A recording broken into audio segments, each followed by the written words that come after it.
Hello नमस्कार दोस्तों, मैं सिद्धार्थ सांधु आपका 360 डिग्री क्लासेज पर स्वागत करता हूं। जी हां प्यारे दोस्तों, मैं हर दिन आप सब लोगों के लिए लेकर के आ रहा हूं 360 डिग्री वन शॉट सीरीज, जिसमें अपन इंपॉर्टेंट टॉपिक के बारे में बात करते हैं। तो आज के वीडियो में भी एक अति महत्वपूर्ण टॉपिक डिस्कस करेंगे, तो अंत तक जरूर बने रहेगा। चलिएगा शुरू करते हैं आज के इंपॉर्टेंट पॉइंट के बारे में। क्या होता है कैचेक्सिया? तो कैचेक्सिया का मतलब सीवियर वीकनेस के कारण, ध्यान रखिएगा, severe weakness due to severe weight loss into terminal ill patient। Terminal ill patient में अगर सीवियर वेट लॉस और वीकनेस होता है, जिसको अपन कह सकते हैं emaciated plus asthenia. Emaciated plus asthenia, emaciated का मतलब वेट लॉस होता है, सीवियर वेट लॉस होता है, ध्यान रखिएगा, सीवियर वेट लॉस। और एस्थेनिया का मतलब होता है सीवियर वीकनेस, ध्यान रखिएगा, बहुत ज्यादा कमजोरी का महसूस होना एस्थेनिया कहलाता है। और एमिशिएटेड का मतलब सीवियर वेट लॉस। तो ये कभी भी कोई भी बीमारी के एक्यूट स्टेज में नहीं आता है, क्रोनिक स्टेज में देखने को मिलता है। ध्यान रखिएगा, क्रोनिक स्टेज में देखने को मिलता है, ये वेरी इंपॉर्टेंट चीज है। इसे कैचेक्सिया कहते हैं। क्या कहते हैं? कैचेक्सिया वाली कंडीशन में देखने को मिलता है। एक अच्छा क्वेश्चन मेरे दिमाग में आ रहा है, अभी रिसेंटली जो पिछला INICT का एग्जाम हुआ था, यानी पीजी वालों का एग्जाम होता है डॉक्टरेट में, उसमें एक बहुत प्यारा सवाल पूछा जो नर्सिंग से जीता जागता उदाहरण रखता है। ध्यान रखिएगा, मैं किताबें सारी पढ़ता रहता हूं, लेकिन हर जगह मैं नर्सिंग का क्वेश्चन खोजता हूं। मैं हर एक टॉपिक आपके ऊपर थोप दूं, ये मेरा टारगेट नहीं होता है। बहुत प्यारा सवाल लगा, और जो मुझे देखने पे लगा कि यार ये तो नर्सिंग के लेवल का भी सवाल है, तो वो सवाल डिस्कस कर लेता हूं। सवाल दरअसल आपके सामने लिखा हुआ था कि early indicator seen in acute pancreatitis.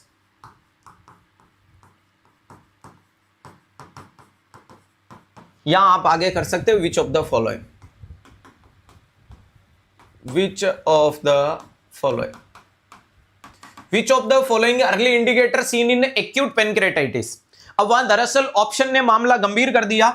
पहला ही ऑप्शन आपके सामने देखने को मिलता था सीरम लाइपेज, दूसरा नाम देखने को मिल रहा है option number B serum amylase,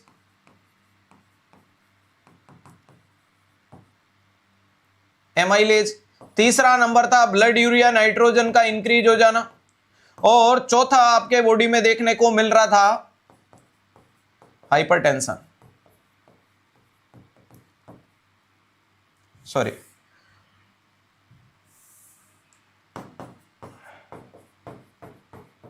hypervolaemia. अच्छा सवाल है, सीरम एमाइलेज। आंख मीच के जवाब दे सकते हो, कोई चिंता वाली बात नहीं। अब लॉजिक को सुनो, ध्यान रखिएगा, क्योंकि आज तक अपन ने एक चीज ये पढ़ रखी है कि यार जब भी सीरम एक्यूट पेनक्रेटाइटिस होगा, पेनक्रेटाइटिस में या तो लाइपेज चेक करते हैं और या फिर एमाइलेज चेक करते हैं, या तो लाइपेज चेक करते हैं या एमाइलेज चेक करते हैं। सही बात है। और जिसमें मैंने बोला था कि जो प्यार है वो लव है, जो लव है वो प्यार है, तो आप लोगों ने P को L से जोड़ दिया, और एक जवाब होता है मोस्ट कॉमन कौन बढ़ता है? एमाइलेज। मोस्ट कॉमन कौन बढ़ता है? एमाइलेज। लेकिन एग्जामिनर ने सवाल को यहां से घुमा दिया, एग्जामिनर ने सवाल को यहां से घुमा दिया, अर्ली इंडिकेटर।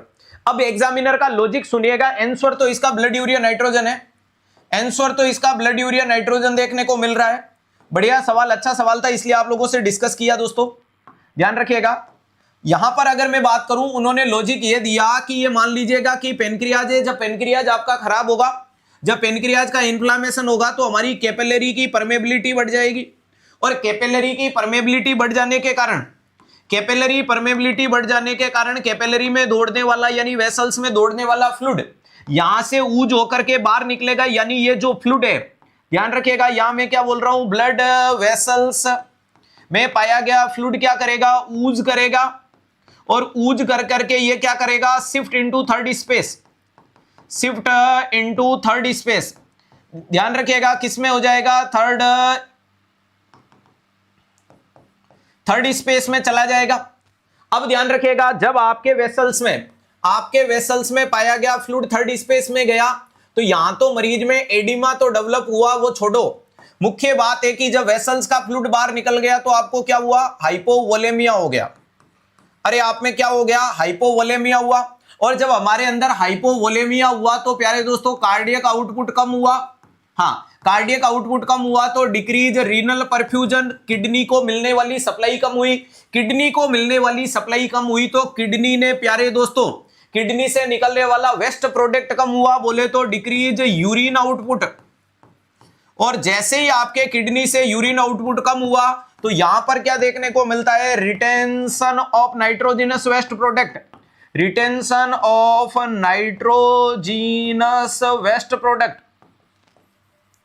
और नाइट्रोजिनस वेस्ट प्रोडक्ट का रिटेंशन देखने को मिलेगा तो आप में ब्लड यूरिया नाइट्रोजन का लेवल बढ़ेगा या नहीं बढ़ेगा, बढ़ेगा। बोलो संवरिया सेठ की जय। तो अर्ली के रूप में पूछा, इसलिए आपका राइट आंसर इस दिए गए ऑप्शन की नजाकत में हाइपरवोलेमिया नहीं, हाइपो होगा। और एमाइलेज को प्रायोरिटी नहीं, लाइपेज मोस्ट कॉमन है। दिए गए ऑप्शन में अर्ली के रूप में नवा आंसर क्या निकला, ब्लड यूरिया नाइट्रोजन। ठीक है, तो ध्यान रखिएगा कुछ नई चीजें जब रिप्रेजेंट की जाती है, देखो दो ही चीजें निकल के आती है कि या तो क्या देखने को मिलता है कि धड़ल्ले से जो रटा रटाया कंसेप्ट चल रहा है उसको फॉलो करते रहो ताकि किसी को कोई ऑब्जेक्शन नहीं हो। लेकिन कभी मेहनत करके नई चीजें दी जाती है तो खूब सारे बच्चे, जैसे मैं कल वीडियो के कमेंट देख रहा था, तो पिछले 4-5-10 दिनों से मैं लगातार नई गाइडलाइन जो नर्सिंग से संबंधित है, जो नर्सिंग के बच्चों के लिए अति महत्वपूर्ण है, वो मैं ला के आपके सामने प्रेजेंट करने की कोशिश कर रहा हूं, रोज वीडियो दे रहा हूं। कुछ बच्चों ने कल ट्यूबरकुलोसिस का वीडियो डाला, उसके कमेंट बॉक्स में लिख रहे थे कि ये सारी गाइडलाइन ला करके आप हमें गुमराह कर रहे हो। तो इसका एक तरीका तो यह है कि मैं आपको बताऊं ही नहीं, जो आ गया वो आने दो और मैं अभी तक आपको जो चल रहा है वही पढ़ाता रहूं। दूसरा यह तरीका है कि हां सर हम विश्वास के साथ आपके साथ जुड़े हैं तो कम से कम आप हमें तमाम उन चीजों से रूबरू करवाओ। समझ पा रहे हो, सेप्सिस की गाइडलाइन जो निकली है उसमें 129 अपडेट हुए, 129 अपडेट किए गए थे एसएससी यानी सर्वाइवल सेप्सी केयर पेशेंट के लिए। और उसमें से मैंने आपको फ्लूइड वाला क्यों बताया, क्योंकि वहां अपनी रेस्पॉन्सिबिलिटी निकल के आ रही है। समझ पा रहे हो, मैंने उसके अलावा बहुत सारी चीजें मैंने पढ़ ली, मेरे काम आएगी, कभी कोई पूछेगा तो मैं बता दूंगा। लेकिन मुझे पता है कि नर्सिंग के बच्चों के लिए कौन सी क्या क्या चीजें देखने को मिल रही है। बाकी सेप्सिस की गाइडलाइन में आपको बताई कि इसके अलावा क्या निकल के आया, तो उसके लिए इंपॉर्टेंट टाइम ड्यूरेशन के बारे में जानकारी आई कि पहले सेप्सिस के मरीज को आंख मीच के एंटीबायोटिक 1 घंटे में देते थे। नई वाली गाइडलाइन ने बोला कि 3 घंटे के अंदर अंदर एंटीबायोटिक दे सकते हो, लेकिन उससे पहले इनिशियली कंप्लीट असेसमेंट कर देना। इसको मेरे को ज्यादा नहीं लगा कि यार एंटीबायोटिक डॉक्टर प्रिस्क्राइब करेगा तो वो देख लेगा, मेरी काम नहीं है, मैंने नहीं बताई। इसके अलावा पहले क्यू सोफा स्कोर होता था, आजकल न्यूज और न्यूज 2 कर दिया। मुझे पता है कि ये असेसमेंट करना डॉक्टर का काम है, अपने को नहीं पता है, काम चल जाएगा। तो अपन उन चीजों पे जाने की कोशिश कर रहे हैं जो नर्सिंग से संबंधित है, जहां नर्सिंग का सवाल फंसता है। हाँ, न्यूज और न्यूज 2 अपडेट के बारे में हो गया ना, ठीक है। तो ये तमाम चीजें। इसके अलावा आपके जो ट्यूबरकुलोसिस में जो चेंजेज आया, अपने को बस रिफाम्पिसिन को रिफाम्पिटिन कर दिया, तो ये अपने को पता होना चाहिए। रिफाम्पिसिन को पहले आर से लिखते थे, अब पी से लिखना शुरू कर दिया। पहले आपको 2+4 ट्रीटमेंट था, अब आपके सामने 4 कर दिया, 2+2 कर दिया। तो नई चीजों को एक्सेप्ट करो यार, एक्सेप्ट नहीं करोगे ना तो वही घसा पिटा। अब अगर मैं जब से नर्सिंग में पास आउट हुआ मैं वही कंटेंट आपको पढ़ाऊंगा तो वो कैसे पॉसिबल है। इस चीज को मुझे और उन तमाम गुरुजन को मानना पड़ेगा कि कंपटीशन लगातार टफ हो रहा है। कंपटीशन टफ हो रहा है तो आपको अपग्रेड करना पड़ेगा। एग्जांपल के लिए बोलूं, कुछ समय बाद अगर मेरा बच्चा 10वीं क्लास में आता है तो क्या मैं उसको वो टॉपिक पढ़ाऊंगा जो मैंने 10वीं में पढ़े? यार कोई मतलब ही नहीं है। मेरे 10वीं का जमाना और था, उसकी 10वीं में बहुत ज्यादा चेंज है।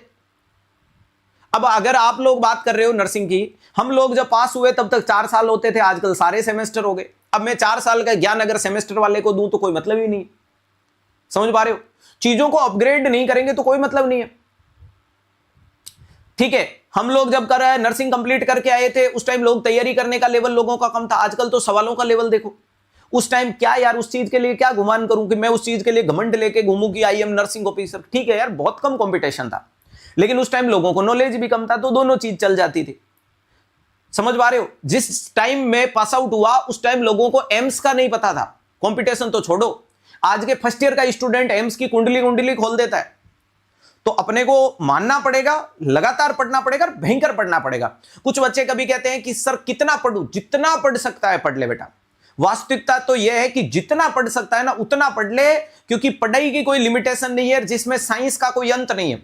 जैसे कि कुछ सब्जेक्ट होते हैं, जीके की कोई लिमिटेशन नहीं है, हिस्ट्री की कोई लिमिटेशन नहीं है, तो साइंस की कोई लिमिटेशन नहीं है यार। दूसरे सारे सब्जेक्टों का दायरा होता है। हिंदी में क्या है, आप सर्वनाम पढ़ लो, संज्ञा पढ़ लो, विधियां पढ़ लो, प्रत्यय उपसर्ग पढ़ लो, लिमिटेशन खत्म हो जाएगी, उसके बाद हिंदी नहीं मिलेगी। इंग्लिश लैंग्वेज है, लैंग्वेज लिमिटेड है, लेकिन इन चीजों का कोई अंत नहीं है। और अंत नहीं है तो अपने को भी मेहनत करना है। दूसरी सबसे बड़ी मेहनत इसलिए करना है कि जब India highest salary taking job की तैयारी कर रहे हैं तो मेहनत तो करेंगे, नॉलेज तो काम आएगा। तो नई चीज के लिए खुद को प्रिपेयर करो और उसके लिए उत्सुकता दिखाओ कि हाँ सर आप पढ़ाओ, हम पढ़ेंगे। यार बढ़िया चीज है कि जब मैं पढ़ा रहा हूं तो आप पढ़ाओ, और ज्यादा समय भी नहीं, 30 सेकंड 60 सेकंड में पूरे टॉपिक को लपेट रहे हैं, और क्या चाहिए, चलेगा। तो ध्यान रखिएगा, ये नई चीज थी इसलिए एक्सप्लेन किया। और ये आंसर क्यों गया, डिपेंड अपॉन ऑप्शन। अर्ली था और ऑप्शन में था, अगर ऑप्शन में नहीं होता तो नहीं जाता।